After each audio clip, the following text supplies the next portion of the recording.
Hello guys, my name is Vikram. Welcomes you to strive for progress. Topic आपको पता लग गया होगा, चलिए स्टार्ट करते हैं।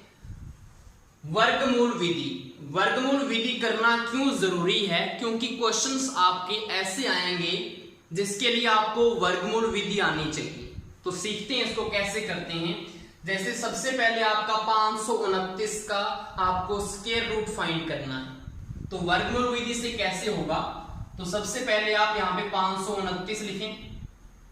आपको पता है आप स्क्वायर रूट कर रहे हैं तो दो पीछे से आपने चुनने हैं और बाकी जो बचे उसको आगे लिख लेना है। 5 आपका अकेला हो चुका है। अब 5 से छोटा स्क्वायर क्या होता है? 4। और 4 आएगा कैसे? 2 दूना कितने होते हैं? 4 होते हैं। तो 2 2 जा 4, यहाँ पे 4 आ चुका है। अब आपने क्या करना होता है, जिसपे हमने किया है 2 दूना 4 किया है तो उसको इसमें प्लस भी करना होता है हमें। तो 2 और 2 कितने हो गए? 4। तो 4 को हमने नीचे उतार लिया और यहाँ पे कितना बचा? 5 में से 4 गया 1, यहाँ पे 1 आ जाएगा और ऊपर से 29 का 29, 129 उतार लिया। अब यहाँ पे हमने यहाँ पे एक नंबर लिखना होता है और उसी नंबर से इसको मल्टीप्लाई करना होता है जिससे हमारी ये वाली वैल्यू बन जाए। अब आपको पता है 4 के साथ में ऐसा कौन सा नंबर लिखूं और इसको मल्टीप्लाई करूं उसी नंबर से ताकि हमारा 129 आ जाए। आप देखेंगे कि अगर हम 43 को 3 से मल्टीप्लाई करते हैं तो 3 तिया 9 और 3 चौका 12, 129 आ जाता है। तो हम क्या करें, कौन सा नंबर लेंगे? 3 उठाएंगे। तो 43 को 3 से मल्टीप्लाई करने से आपका क्या आ रहा है? 129 आ रहा है। तो यहाँ पे आपको पता है यहाँ पे 0 आ गया तो ये हमारा पूरा चला गया। अब आपको पता है 43 को 3 से किया है तो ऊपर क्या आ जाएगा? 3 आ जाएगा। क्लियर? इसको बोलते हैं वर्गमूल विधि। ऐसे ही हम नेक्स्ट वाला एग्जांपल एक और ट्राई करते हैं। 1764। तो यहाँ पे क्या लिखेंगे आप? 1764 लिखेंगे। अब आपको पता है हमने क्या करना है, स्क्वायर रूट तो 2 पीछे से और आगे वाले जो बच गए उनको अलग कर लो। 17 से छोटा स्क्वायर क्या होता है? 16। अब 16 कैसे आएगा? 4 चौका 16 होते हैं। तो यहाँ पे देखो 4 चौका 16, तो यहाँ पे 16 लिखा। अब मैंने क्या बोला है, अगर आपने 4 चौका किया है तो यहाँ पे 4 क्या करना पड़ेगा? प्लस। तो 4 4 कितने हो गए? 8 हो गए। और यहाँ पे 1 बचा और ऊपर से कितना आ गया? 64 आ गया। यहां तक हो गया। अब इसके साथ में कौन सा नंबर लिखूं और इसके साथ उसको मल्टीप्लाई करूं कि हमारे पास 164 आ जाए? तो आप बोलेंगे सर 2 से मल्टीप्लाई कर दो। 82 को अगर आपको पता है कि हम 2 से मल्टीप्लाई करेंगे तो आपके पास कितना आने वाला है? 164 आने वाला है। तो हमने 2 पे किया तो यहाँ पे क्या आएगा? 2 आएगा और ये हमारा पूरा पूरा चला गया। समझ में आया? अगर इससे ये पूरा पूरा नहीं जाता तो इसको आगे कंटिन्यू करते। हम 82 में 2 और जोड़ते, यहाँ पे 84 लिखते, फिर आगे की आगे प्रोसेस होती है इसमें, वो आगे आपके क्वेश्चंस में समझ में आएगा। नेक्स्ट, अब इसके ऊपर क्वेश्चंस कैसे आएंगे? जैसे कि आपको ये क्वेश्चन दे रखा है 1140 में से कम क्या घटाया जाए ताकि यह पूर्ण वर्ग संख्या बन जाए। आपने गुणा भाग वाले जो क्वेश्चन है वो पीछे देख लिए थे। अभाज्य गुणनखंड विधि से हमने चेक किया था, पूर्ण वर्ग संख्या बनाई थी। लेकिन माइनस और प्लस वाले जो क्वेश्चन है वो वर्गमूल विधि से होंगे। अब आपने इसमें करना क्या है, 1140 का वर्गमूल विधि से आंसर फाइंड करना है कि क्या आने वाला है। तो 1140 हमने यहां पे लिखा। क्लियर? अब आपको पता है हमने 2 डिसाइड कर लिए। 11 से छोटा स्क्वायर क्या होता है? 9 होता है और 3 तिया 9 होते हैं। तो यहाँ पे 3 तिया 9 लिख दिया हमने। किस पे गया? सबसे पहले 3 पे गया तो 3 मैंने यहाँ पे साइड में लिख दिया। क्लियर? अब आपको पता है 11 में से 9 गए कितने होते हैं? 2 होते हैं। तो यहाँ से 2 आया और ऊपर से क्या आ गया? 40। और यहाँ पे 3 और 3 6 होते हैं। अब आपको 6 के साथ वो नंबर लिखना है ताकि या तो इसका पूरा पूरा चला जाए या इससे छोटा आए। बड़ा थोड़ी कर सकते हैं हम। तो मुझे बताओ यहाँ पे किसका मल्टीप्लाई आप कर सकते हो? अगर आप यहाँ पे 4 रखती हो, मान लो आप यहाँ पे 4 लगती हो तो 4 से मल्टीप्लाई करोगे 4 चौका 16, 6 1 4 6 24 और 1 25, तो यहाँ पे 256 आता है, लेकिन ये तो 240 है।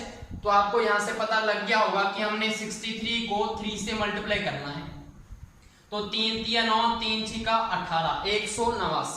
तो यहाँ पे आप 63 को 3 से मल्टीप्लाई करते हैं तो यहाँ पे 3 से 3 पे गया और 189 आ चुका है। अब मुझे बताओ कितना बचा। 10 में से 9 गया 1, अब यहाँ पे 3 बचा, 13 में से 8 गया 5, तो यहाँ पे कितना आ गया 51 आ गया। मुझे बताओ क्या अब ये आगे होगा। यहाँ पे 63 और 3 कितने हो गए हैं, 66 हो चुके हैं। अब ये इसके ऊपर जा सकता है क्या, नहीं जा सकता। क्यों, हमने क्या करना होता है, आगे एक नंबर लिखना होता है, फिर उसको इसके साथ मल्टीप्लाई करना होता है, फिर जाके वो नंबर आना चाहिए या उससे छोटा आना चाहिए। लेकिन ये तो पहले ही छोटा आ रहा है, तो इसके आगे हम इसको नहीं करने वाले। तो आपके पास यहाँ पे 51 एक प्रकार का शेषफल आ चुका है। 51 क्या आ चुका है, शेषफल। तो यहाँ पे हमारा 1140 एक पूर्ण वर्ग संख्या नहीं है। अगर ये पूर्ण वर्ग संख्या होती तो यहाँ पे पूरा पूरा डिवाइड चला जाता, हमारा शेषफल क्या आता, 0 आता, लेकिन यहाँ पे 51 आ रहा है, तो मतलब हमारा ये पूर्ण वर्ग संख्या नहीं है।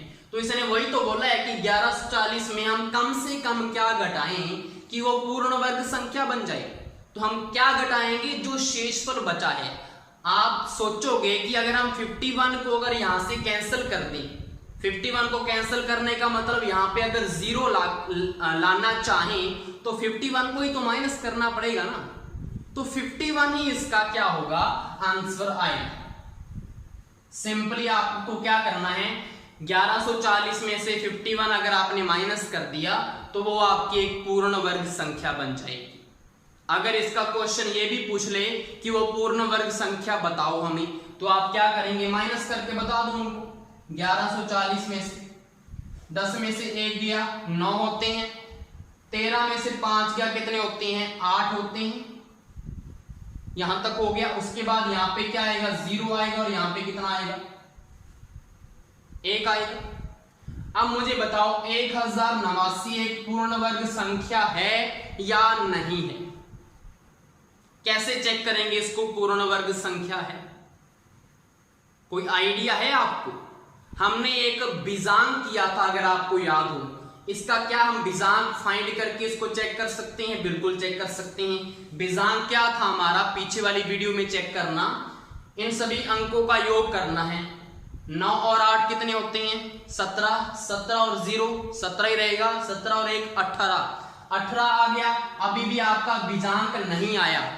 अब 18 में से 8 और 1 कितने होते हैं, 9 होते हैं, तो आपका 9 आ चुका है। तो हमने पढ़ा था कि 9 हमारा अगर बिजांक आता है किसी संख्या का तो वो एक पूर्ण वर्ग संख्या होती है। तो हमारा 1089 क्या है, पूर्ण वर्ग संख्या है। इसी क्वेश्चन में आप एक क्वेश्चन और कर सकते हैं। अगर आपको ये पूछ लिया जाए कि 1140 में से 1140 में कम से कम क्या जोड़ा जाए ताकि यह एक पूर्ण वर्ग संख्या बन जाए, तो क्या करेंगे। तो 51 थोड़ा ही होगा इसका आंसर। तो हम इसको कैसे करेंगे वो भी देख लो, क्योंकि मैं इसको यहीं पे बताने वाला हूं। अलग से मैंने क्वेश्चन इसके ऊपर नहीं लिया जोड़ने वाला, मैं इसी के ऊपर आपको बताऊंगा। आपके पास आपने ये तो करना ही है, वर्गमूल विधि तो लगानी ही पड़ेगी। आपको ये पता लग गया कि 1140 को अगर हम करते हैं तो 33 के करीब इसका क्या आता है, स्क्वायर रूट आता है। आप क्या करें, 34 का क्या करें, स्क्वायर करें। आपको पता है कि 34 का अगर हम स्क्वायर करेंगे, वर्ग करेंगे, तो वो एक पूर्ण वर्ग संख्या होगी। होगी या नहीं होगी, बिल्कुल होगी। तो स्क्वायर करते हैं, और स्क्वायर करने की भी हमने ट्रिक कर रखी है ना। तो यहां पे कैसे होगा, 4 चौका 16 और इधर 3 तिया 9 और 4 तिया 12, 12 दूना 24। अब हमने क्या करना होता है, एक नंबर उतारना होता है 6। ये जो 1 है इसमें ऐड हो जाएगा 25, 25 का 5 उतारा, 2 इसमें ऐड हो जाएगा, 9 2 11। तो यहाँ पे कितना आने वाला है, पूर्ण वर्ग संख्या 1156। ठीक है, और हमारे पास कितनी है, 1140 है। तो 1140 में कम से कम क्या जोड़े कि वो 1156 बन जाए। तो यहाँ पे देख लो 1140, इसमें से माइनस करके देख लो, 6 आ गया, 5 में से 4 गया 1। तो आप अगर इसमें 16 जो है अंक अगर इसमें जोड़ दिया जाए तो एक पूर्ण वर्ग संख्या बन जाएगी। तो यहाँ पे ये आपका पूरा मैंने 3-4 क्वेश्चन इसी क्वेश्चन में करवा दिए। अगर पूछ लिया जाए कम से कम कितना घटाया जाए तो 51 आंसर है। अगर ये पूछ लिया जाए कि कितना घटाने पर कौन सी पूर्ण वर्ग संख्या बनेगी तो 1089 बनेगी। अगर ये पूछ लिया जाए कि कम से कम कितना जोड़ा जाए कि पूर्ण वर्ग संख्या बन जाए तो 16। और अगर ये पूछ लिया जाए कि कितना जोड़ने पर कौन सी पूर्ण वर्ग संख्या बनेगी तो 1156। क्लियर है। नेक्स्ट हमारा क्वेश्चन इसके ऊपर क्या बनता है, 3 अंकों की सबसे बड़ी पूर्ण वर्ग संख्या क्या होगी। अगर आपसे ये क्वेश्चन पूछ लिया जाए तो इसमें भी वर्गमूल विधि यूज होगी। आपको पता है कि 3 अंकों में सबसे बड़ी संख्या कौन सी होती है। आप बोलेंगे सर 9, 9 और 9, ये सबसे बड़ी संख्या होती है 3 अंकों की। लेकिन उसने क्या बोला है कि पूर्ण वर्ग संख्या भी तो हो। तो इसके लिए क्या चेक करेंगे, इसका स्क्वायर रूट। वो हमने कैसे करना है, यही वर्गमूल विधि से। क्लियर। यहाँ पे 2 लिया, यहाँ पे 1 लिया। अब आपको पता है 3 का स्क्वायर 9 होता है, तो 3 पे जाएगा, 3 3 9, 3 और 3 6 हो गए। यहाँ पे 0 आया, ऊपर से 99 उतार दिए, हो गया। अब यहाँ पे किसका मल्टीप्लाई करें। अब आपको पता है अगर हमने 62 कर दिया तो कितना आ रहा है, 124 आ रहा है। और अगर हम 1 से मल्टीप्लाई करेंगे तो 61 ही आएगा, तो हमारा काम चल सकता है। तो हम क्या करेंगे, 61 और यहाँ पे 1 और यहाँ पे 61। 61 का 1 से किया तो यहाँ पे 1 आ जाएगा। इसके बाद यहाँ पे 9 में से 1 गया 8 आ जाएगा, और 9 में से 6 गया 3 आ जाएगा। और यहाँ पे कितना है, 62 है। अब आप देखेंगे कि 38 हमारा छोटा रह चुका है और 62 हमारा बड़ा है। अब इसके साथ एक नंबर और लगेगा तो बहुत बड़ा हो जाएगा। तो ये हमारा शेषफल आ चुका है। तो आपको पता लग गया कि 99 ये तो क्या है, एक पूर्ण वर्ग संख्या नहीं है। अगर मैं इसमें से 38 घटा दूं तो वो एक पूर्ण वर्ग संख्या बन जाएगी, बिल्कुल बन जाएगी। तो यहाँ पे हम क्या करेंगे, 999 में से 38 माइनस कर दो। 9 में से 8 गया 1, 9 में से 3 गया 6, 9। ये हमारे पास 3 अंकों की सबसे बड़ी एक पूर्ण वर्ग संख्या आ चुकी है। क्या इसको करने का कोई और मेथड है आपके पास? नहीं है। आपको वर्गमूल विधि से करना पड़ेगा। जो यहाँ पे आएगा उसको माइनस कर देना और यहाँ पे आपका एक पूर्ण वर्ग संख्या आ जाएगी। कई यहाँ पे सोच रहे होंगे कि इसमें से हमने घटाया है, क्या अगर हम इसमें से कुछ जोड़ दें तो ये 3 अंकों की सबसे बड़ी पूर्ण वर्ग संख्या नहीं बन सकती? तो नहीं बन सकती, क्योंकि सबसे बड़ा नंबर हमने क्या लिया है, 999। तो अगर इसमें से कुछ जोड़ेंगे तो वो तो 4 अंक हो जाएंगे ना। इससे बड़ा क्या आएगा, 1000 आएगा, वो तो 4 अंकों का है। इसमें अगर कुछ जोड़ेंगे तो वो 4 अंकों का हो जाएगा। तो ये कॉमन सेंस है ना, तो हमें घटाना ही पड़ेगा। तो 961 इसका क्या होगा, आंसर होगा। ऐसे ही आप 4 अंकों का, 5 अंकों का कुछ भी निकाल सकते हैं। आपको सिंपली 4 अंकों के लिए क्या करना है, 4 9 ले लेने और उसका वर्गमूल चेक कर लेना है। लास्ट हमारा क्वेश्चन है, एक जनरल अपने 7500 सैनिकों को एक बड़े से बड़े वर्ग के रूप में खड़ा करना चाहता है। उन्हें खड़ा करने के बाद उसे पता लगता है कि कुछ सैनिक शेष रह गए हैं। कितने सैनिक शेष रहे होंगे ये हमने बताना है। तो आपको पता है अगर सबसे बड़े से बड़ा उसने वर्ग बनाना है, वर्ग का मतलब क्या होता है, जिसकी भुजा सारी समान होती हैं। तो सिंपल सी बात है कि वो 7500 सैनिकों को क्या करना चाहता है, x इंटू एक्स करना चाहता है। यही तो है कि अगर वो वर्ग बनाना चाहता है, इसका मतलब क्या है, ये चीज है वर्ग बनाने का मतलब। सैनिकों को उसने वर्ग में खड़ा करना है। आपको पता है अगर ये x होगा तो ये भी x होगा। अगर x को हम x से मल्टीप्लाई कर दे तो टोटल क्या आने चाहिए, आपके सैनिक टोटल आने चाहिए ना। तो मतलब क्या है कि x स्क्वायर इक्वल आना चाहिए आपका 7500 के, तब जाके आपका क्या हो जाएगा, ये कंप्लीट हो जाएगा उसका टास्क कि सारे जो सैनिक उसने एक वर्ग में खड़े कर दिए। लेकिन 7500 का कोई वर्गमूल होता है या नहीं होता, पूर्ण वर्ग संख्या कोई आएगी या नहीं आएगी, वो चेक करना है हमें। नहीं आएगी क्योंकि हमें पता है कि उसने खड़ा करके देखा तो कुछ सैनिक शेष रहेंगे, शेष रहेगी, तो मतलब पूर्ण वर्ग संख्या नहीं होगी 7500। तो हमने वही चेक करना है कि कितने शेष रहेंगे। तो सिंपली वर्गमूल आपने करना है 7500 का, जितना शेषफल आएगा वही सैनिक इसमें शेष रहे होंगे। तो आपको सिंपली क्या करना है, यहाँ पे 7500 का आपने वर्गमूल निकालना है। तो 2 पीछे से और 2 यहाँ पे आगे जो बचे। 75 से छोटा किसका होता है, 8 8 64 होती है, आपको पता है 8 8 64। सॉरी यहाँ पे लिख दिया, चलो कोई बात नहीं, यहाँ पे मैं लिख देता हूँ 8 8 64। कितने पे गया है, ये 8 पे गया है, 8 8 64 हो गई। 8 और 8 कितने हो गया, 16। और यहाँ पे कितना बचा, 5 में से 4 गया 1, 7 में से 6 गया 1, ऊपर से 1100 गया। क्लियर। अब इसमें देखो ये किस पे जाएगा, क्या मैं इसको 2 से मल्टीप्लाई करूं या 3 से करूं, चेक करो इसको। जैसे 7 से अगर चेक करेंगे तो 7 7 49, 9 4 7 6 का 42 और 4 46, 4 7 1 7 7 4 11। अब भी इसका नंबर बड़ा आया है, तो अब आपको पता लग गया कि यहाँ पे किससे मल्टीप्लाई करना है हमने, ताकि ये इससे छोटा या इक्वल आए। तो आप 6 से मल्टीप्लाई कीजिए, 6 कम 36, 6 3 36 और 3 39, 9 3 6 कम 6 और 3 9। तो यहाँ पे 996 आएगा और 6 से आपने इसको क्या किया है, मल्टीप्लाई किया। अब 10 में से 6 गया 4 होते हैं, और उसके बाद यहाँ पे 9 में से 9 गया 0 आएगा, और यहाँ पे 10 में से 9 गया 1 आएगा, 104।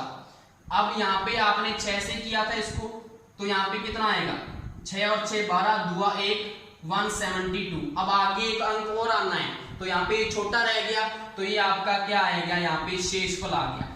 तो जो शेषफल होगा वही सैनिक इसमें क्या है, एक्स्ट्रा है, जो यहाँ पे वर्ग से बाहर रह चुके हैं। समझ में आया, मतलब क्या है कि 7500 में से अगर 104 माइनस कर दें तो वो एक वर्ग कंप्लीट हो जाएगा उनका।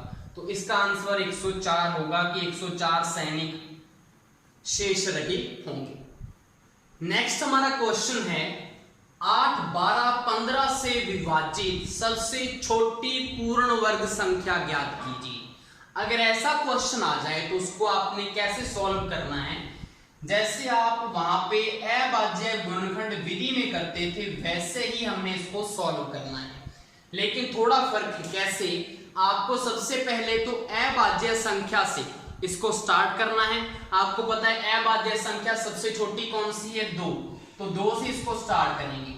2 चौका 8, 2 छीका 12 और 15 पे नहीं जा रहा तो उसको वैसा का वैसा लिखना है। जब तक उस संख्या का आगे उसमें डिवाइड हो रहा है तो तब तक चलाना है उसको। अब आपको पता है 2 का दोबारा फिर जाएगा तो 2 लिखो यहाँ पे, 2 दूना 4, 2 तिया 6, उसके बाद 15।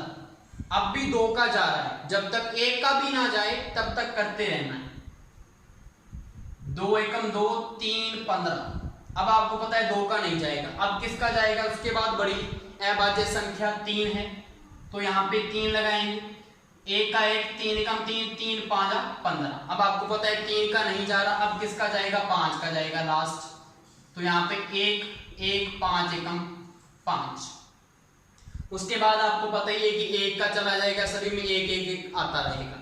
हमारा ये लास्ट होता है जहां पे 1 1 1 आ जाए, चाहे वो 3 संख्या की हो, चाहे 4 संख्या की हो, चाहे 2 संख्या की हो। अब हमारा यहाँ पे अब हमने क्या करना है, इन सभी को मल्टीप्लाई में लिखना होता है। तो क्या लिखेंगे, 2 इंटू 2 इंटू 2 इंटू 3 इंटू 5। आपको पता है कि पूर्ण वर्ग संख्या वही होती है जहां पे जोड़े बनते हैं। हमने एक नोट पढ़ा था, अगर आपने सारी क्लासेस हमारी देखी हो तो वहां पे क्या था, जोड़े बनाने होते हैं। अगर जोड़े बन जाए सभी तो पूर्ण वर्ग संख्या होगी, नहीं तो नहीं होगी। तो आपको पता है 2 का जोड़ा बन गया, लेकिन इसका जोड़ा भी नहीं बन रहा, इसका जोड़ा नहीं बन रहा, इसका जोड़ा भी नहीं बन रहा। तो अब क्या करेंगे, इनकी हम पत्नियों को बुलाएंगे और जोड़े बनाएंगे। तो हम 2 की पत्नी को बुलाएंगे, 2 की पत्नी क्या होगी, 2 होगी। 3 की पत्नी क्या होगी, 3 ही होगी। और 5 की पत्नी क्या होगी, 5 ही होगी। तो ये जोड़े बन चुके हैं। तो यहाँ पे आपका ये भी जोड़ा तैयार है, ये भी जोड़ा तैयार है, ये भी जोड़ा तैयार और ये भी जोड़ा तैयार। अब सारे जोड़े बन चुके हैं, मतलब ये पूर्ण वर्ग संख्या बन चुकी। अब इनको आप मल्टीप्लाई में कर लो और आपका क्या आ जाएगा, आंसर आ जाएगा। तो करो, 2 दूना 4, 4 दूना 8, 8 तिया 24, 24 5 कितने होते हैं नहीं पता, तो 24 के ऊपर रोक दो इसको एक बार, 24 यहाँ पे आ गया। करने का तरीका होता है ये भी आपको पता है, 5 5 25, 25 तिया 75, 75 दूना कितने होते हैं 2 पाना 10, 0 1 2 7 14 1 15, 150, 150 आ गया। अब 24 को इससे मल्टीप्लाई कर लो, तो यहाँ पे 24 से मैं मल्टीप्लाई कर देता हूं यहाँ पे।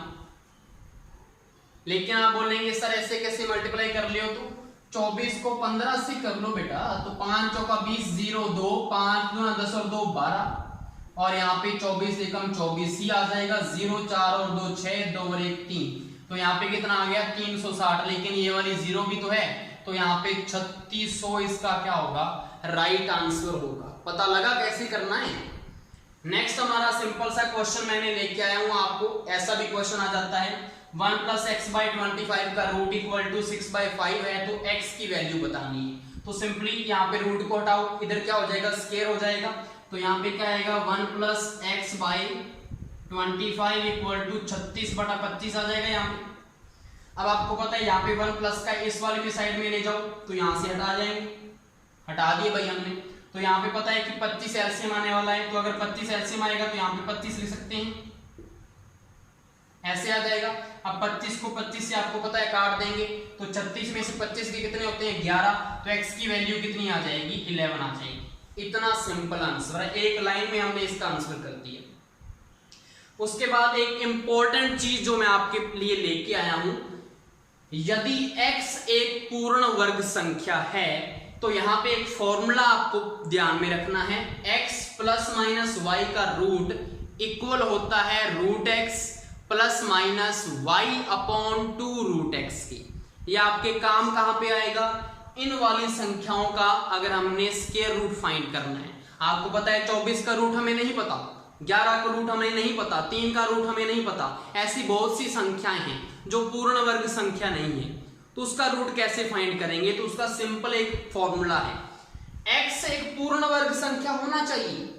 तो जैसे कि 24 है, 24 को हम कैसे लिख सकते हैं, क्या मैं इसको 25 - 1 लिख सकता हूं क्या? आप बोलेंगे सर बिल्कुल लिख सकते हैं, 25 - 1 24 ही तो होते हैं। तो यहाँ पे इसके जैसा बन चुका है, x हमारा कौन सा है 25, एक पूर्ण वर्ग संख्या है ना, 25 का तो 5 होता है, तो आपने ऐसे लेना है इसको 25 - 1, तो माइनस वाला लग जाएगा फॉर्मूला। माइनस वाला फॉर्मूला कैसे लगेगा, देखो √x का मतलब 25 का रूट, माइनस लगेगा यहाँ पे क्योंकि माइनस है, ऊपर y कितना है हमारा 1 है, अपॉन 2 × में 25 का रूट, यही आएगा। अब आपको पता है 25 का रूट कितना होता है जी 5 होता है, तो 5 - 1/2 × 5 यही आएगा। 5 दूना कितने होते हैं 10 होते हैं, तो यहाँ पे 10 लिख दो। 10 यहाँ पे एलसीएम आएगा, तो यहाँ पे 50 आएगा, तो 50 - 1/10 आएगा, यही आएगा। यहाँ से कितना आएगा 49/10, तो यहाँ से कितना आएगा 4.9। ये लगभग में इसकी वैल्यू है और करेक्ट वैल्यू है। 24 की 4.9 आएगी, क्योंकि 25 की 5 होती है, सभी को पता है। तो आपको ऑप्शन टिक करने के लिए ये बहुत ही इंपॉर्टेंट फॉर्मूला है, तो यहाँ पे मैं इंपॉर्टेंट भी लिख रहा हूं इस नोट को, ये आपको बिल्कुल ध्यान में रखना है। ऐसे ही आप 11 का भी निकाल सकते हैं। 11 का कैसे निकालेंगे, कई बच्चे क्या बोलेंगे सर इसमें हम कैसे करते हैं 12 - 1 कर देते हैं, तभी के तभी आपका आंसर नहीं आने वाला, क्योंकि 12 तो क्या है, 12 का रूट तो पहले ही नहीं पता हमें, 12 कोई एक पूर्ण वर्ग संख्या है क्या? कई बोलेंगे सर 10 + 1 कर दो, 10 का रूट पता है आपको, नहीं पता, तो पूर्ण वर्ग संख्या लेनी है। तो आप इसमें क्या लेंगे 9 + 2 का रूट ले लो, 9 और 2 कितने होते हैं 11, और 9 आपको पता है ये पूर्ण वर्ग संख्या है, 3 होता है, 3 का स्क्वायर। तो अब इसको सॉल्व कर लो, प्लस वाला फॉर्मूला लग जाएगा, यहाँ पे कितना आएगा 3 आएगा, ऊपर प्लस यहाँ पे 2 आ जाएगा, और 2 × में यहाँ पे 3 आ जाएगा। अब आप देखो 3 + 2/3 दूना 6 होते हैं, 6 यहाँ पे एलसीएम आ गया, 6 × 18, 18 + 2 कितने होते हैं 20, तो 20/6 आ गया। 20/6 आ चुका है। अब क्या करेंगे, 2 तिया 6, 10 दूना 20, 10/3 आ गया। अब आपको पता है इसमें वैल्यू कितनी आने वाली है, 3 तिया 9.33, ऐसे करके वैल्यू आएगी। तो इसका आंसर ये आने वाला है। अगर 11 का अगर हमने रूट फाइंड करना है तो क्या आंसर आएगा, 3.33, अप्रोक्सीमेटली इसकी वैल्यू इतनी आने वाली है। समझ में आया या क्वेश्चन? बिल्कुल समझ में आ गया होगा। ऐसे ही अगर हमने √3 की वैल्यू फाइंड करनी है तो √3 की वैल्यू और √2 की वैल्यू तो आपको याद भी होगी मुझे लगता है। √2 1.414 होता है, √3 1.732 ऐसा कुछ होता है। तो निकाल के देखते हैं आज। आपको पता है √3 को कैसे लिख सकते हैं, 4 - 1 लिख दो, तो 4 - 1 का रूट लिख दो। अब माइनस वाला यूज करो, 4 का रूट कितना होगा, 2 होगा। उसके बाद माइनस ऊपर 1 आएगा, अपॉन में 2 × 2 4 आ जाएगा। अब 4 एलसीएम आएगा और 4 दूना 8 -1 कितना आएगा, 7/4। अब साथ में 4 का डिवाइड देना है सिंपली, तो यहाँ पे कर लो आप, 4 एकम 4, 7 में 4 गया 3.0, 4 × 7 = 28, 2.0, 4 × 5 = 20। तो लगभग में ये वैल्यू आती है। तो मैंने बोला है तो इसकी वैल्यू आप 1.7 अप्रोक्सीमेटली इतना आंसर आप इसमें लिख सकते हैं, 1.7 के करीब इसका आंसर, तो 1.732 ऐसा कुछ होता है। क्लियर? तो आपका टिक लग सकता है वहां पे ऑप्शन से। लास्ट हमारा क्वेश्चन है, यदि 68889 का रूट 83 हो, 83 हो, तो इस वाली वैल्यू का मान बताना है आपने क्या होगा। ऐसी अगर चीज आए तो बिल्कुल ही सिंपल है, ये भी आपको इतना ऐसे नहीं है कि ये डिफिकल्ट सा क्वेश्चन होगा, कुछ डिफिकल्ट नहीं है इसमें। मैं आपको बताता हूं क्या करना है क्या नहीं। आपको इसका अगर उसने रूट दे ही रखा है तो इसकी वैल्यू तो आपको पता लग गई कितनी है, 83 प्लस। अब यहां पे इसने क्या किया, बीच में पॉइंट लगा दिया। तो कभी भी अगर स्क्वायर रूट में आपके जितने भी डिजिट के बाद पॉइंट लगा होगा, उसका जो वर्गमूल आएगा, जो वर्गमूल संख्या आएगी ना उसकी, इसका जो रूट निकल के आएगा आंसर, उसका वो आधा होगा। आधा का मतलब अगर 2 डिजिट के बाद एक दशमलव लगा है, पॉइंट लगा है, तो इसके आंसर में 1 डिजिट के पहले लगेगा। तो यहाँ पे 83 तो आंसर पता है, तो यहाँ पे क्या लिखोगे आप, 8.3, 1 के पहले लगा दिया। यहाँ पे 2 के पहले लगा था, आंसर में 1 के पहले लगेगा। अब प्लस, अब आपको पता है 1 2 3 4 के पहले लगा हुआ है रूट में, तो आंसर में कितने के पहले लगेगा, आधा कर दो, 2, 4 का आधा 2 होता है, 4/2, तो 2 के पहले लगेगा। 2 कितने हैं आपके पास, 83 तो है, तो पॉइंट लगा के यहाँ पे 2 के पहले लगा दिया। अब प्लस, अब आपको पता है पॉइंट कहाँ पे लगा हुआ है, 1 2 3 4 5 और 6 का आधा 3 के पहले लगा दो। तो यहाँ पे 3 के पहले कैसे लगेगा, 380 और 0.0, ये इसका आंसर होगा। अब सभी को आपने सिंपली ऐड करना है और आपने आंसर बता देना है। तो ऐड हम यहाँ पे कर लेते हैं, 83 है एक, तो एक है 8.3, एक हमारे पास 0.83 है, एक हमारे पास 0.083 है। तो सिंपली इसको ऐड करोगे तो यहाँ पे तो 3 आएगा। 8 और 3 कितने होते हैं, 11, एक बचा, 8 और 3 11 और 1 12, 2 एक बचा, 8 और 3 11 और 1 2, एक बचा, 8 और 1 9। तो यहाँ पे कितना आंसर आएगा, 92.213, ये इसका क्या हो गया आंसर हो। आई होप सो आपकी सारी जो वीडियो हमने बनाई है वो आपको अच्छे से क्लियर हो गई होगी। Thank you.